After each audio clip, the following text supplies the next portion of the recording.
4,700 years ago, there was a full-fledged temple with almost 5 feet tall lingam. We put the Rudraksh and showed them how at different places, how the linga behaves differently. Whole of Europe was full of temples like this. I was in Turkey just 2 weeks ago. You've heard of Konya? Outside in the garden, so many broken pieces, huge faces, half faces, all kinds of things. Old temples all broken and made foundation stone.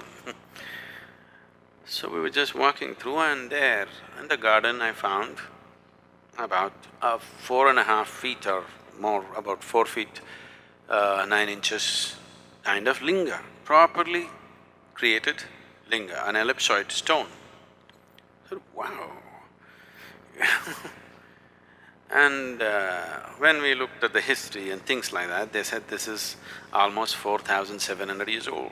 4,700 years ago, there was a full-fledged temple with almost 5 feet tall lingam which was in worship. And it was consecrated that long ago, still alive. Cracked a little bit, so got disturbed, and I was just demonstrating for the few, 3-4 people who were with me.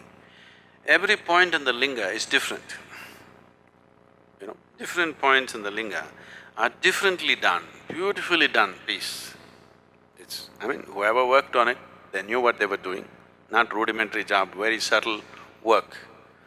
Still alive, 4,700 years, thrown out in the garden, not worshipped, still alive because of little bit of cracks that have happened.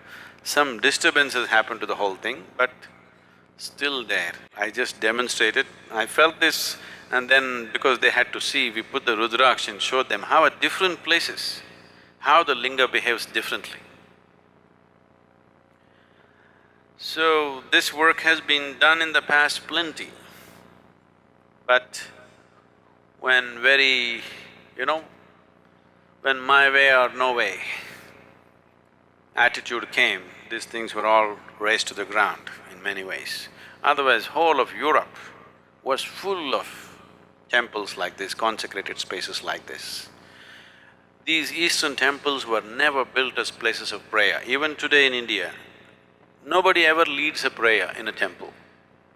You're not supposed to pray or worship, but you're just supposed to sit there and come. The idea was people will go and sit there and benefit. This is how a temple was created.